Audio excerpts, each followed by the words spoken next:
জগন্নাথ ধাম দেখছেন, এবার জগন্নাথ ধামের মতোই আমি একটা দুর্গা অঙ্গন তৈরি করব। আমার জমিও দেখা হয়ে গেছে এবং যেখানে সারা পৃথিবীর সব টুরিস্টরা আসবে। আমাদের অলরেডি প্ল্যান হয়ে গেছে, জমি খোঁজা হয়ে গেছে। এখন শুধু কাজ করতে কমপক্ষে তোমাকে তো 2 বছর সময় দিতেই হবে। অত বড় মন্দির,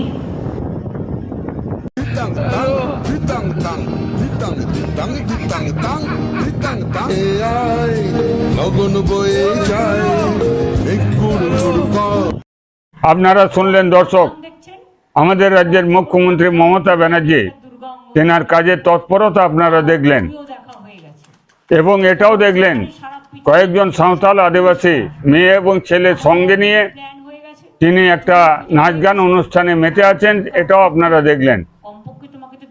আমাদের এতে কোনো আপত্তি নেই, আমাদের এটাও আপত্তি নেই যে তিনি রাজ্যে জগন্নাথ মন্দির করবেন, না দুর্গাঙ্গন করবেন, না শিব মন্দির করবেন, না কালী মন্দির করবেন, না ঈদগাহ করবেন, নাকি মন্দির করবেন, মসজিদ করবেন, মাদ্রাসা করবেন। আমাদের কোনো কিছুর আপত্তি নেই, শুধু আমাদের এইটুকুনি কথা বলা যে এটা হচ্ছে জনগণের ট্যাক্সের টাকা। এই টাকা ওই ধরনের খাতে ব্যয় করা যায় কিনা, ওই টাকা ব্যয় করার ক্ষেত্রে সাংবিধানিক কোনো নিয়ম আছে কিনা, আর যদি থেকেও থাকে এটাকে মেনে নিই বলছি, তাহলে সাঁওতাল আদিবাসীরা কি ধুন্দুল চষবে? কারণ এ পর্যন্ত আমার জানা নেই যে পশ্চিমবাংলায় পেছিয়ে পড়া দরিদ্রতম সাঁওতাল আদিবাসীদের আর্থিক উন্নয়ন ঘটাবার জন্য সরকার কোনো পরিকল্পনা গ্রহণ করেছে, আমার জানা নেই। আর যেটুকুনি অধিকার ছিল, আর যেটুকুনি তাদের মধ্যে সম্পদ ছিল, সেগুলোকেও কেড়ে নেওয়া হচ্ছে। আমি উদাহরণস্বরূপ বলতে চাই যে আমাদের রাজ্যে যে সমস্ত জমি জায়গা আছে, জল জমিন আছে, সেই অধিকারগুলো একটার পর একটা রাজ্য সরকার এবং সরকারের কিছু দালাল সাঁওতালের হাত থেকে ছিনিয়ে নিচ্ছে। সেই অধিকার অতীত থেকে ছিল, কিন্তু বর্তমান সরকার সেটাকেও কেড়ে নিচ্ছে। সেই অধিকার আমরা পাচ্ছি না।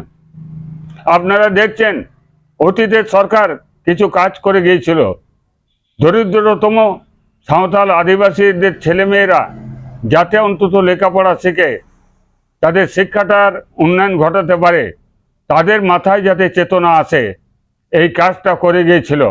রাজ্যে বেশ কিছু হোস্টেল করার মধ্য দিয়ে সাঁওতাল আদিবাসীদের ছেলেমেয়েদের পড়াশোনা করার ব্যবস্থা করে গিয়েছিল।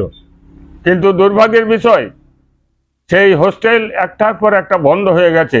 গোটা রাজ্যে আজকে হোস্টেলগুলো ঢুকছে।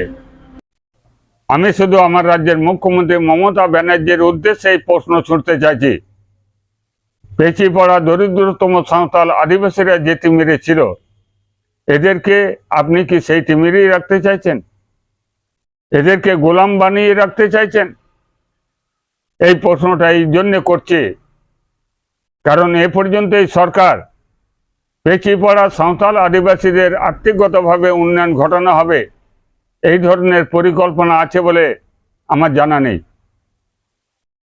আপনারা হয়তো কেউ কেউ বলবেন যে সাঁওতাল আদিবাসীদের বাদ দিয়ে তো উন্নয়ন হয়নি, কেননা লক্ষ্মী ভাণ্ডার দিয়েছে, বার্ধক্য ভাতা দিয়েছে। আমি বলবো ওটা তো সব মানুষের জন্যই করেছেন, তাহলে পৃথকভাবে সাঁওতাল আদিবাসীদের জন্য কি করেছেন?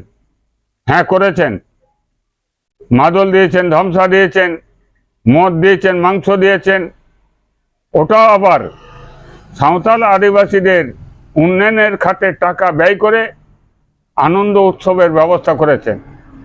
আর সাঁওতাল আদিবাসীদের বোঝাতে চেয়েছেন তোমরা খাও দাও, মাদল বাজাও, ধ্বংসা বাজাও আর আনন্দ ফুর্তি করো। কখনো তোমরা এই দাবি তোলো না যে সাঁওতাল আদিবাসীদের আর্থিকগতভাবে উন্নয়ন ঘটাতে হবে, এই দাবি তোমরা কখনো করো না।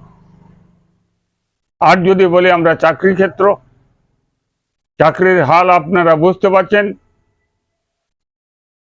যারা চাকরিহারা তারা আজকে রাস্তায় বসে কাঁদছে। আর আমাদের সাংবিধানিকগতভাবে যা অধিকার আছে, যেটা B.R. আম্বেদকর করে গিয়েছিলেন সংরক্ষণ, সেই সংরক্ষণের খাতে যে চাকরিটা আছে সেটা হচ্ছে ফেক ST সার্টিফিকেট আমার রাজ্যের রাজ্য সরকারের দৌলতে সেগুলো হচ্ছে খেয়ে নিয়েছে। কারণ সেই জায়গাতেও সাঁওতাল আদিবাসীদের চাকরি নেই, অর্থাৎ শিক্ষা খেলেন, চাকরি খেলেন, জমি জায়গা খেলেন, আমাদের যা অধিকার ছিল সব খেলেন।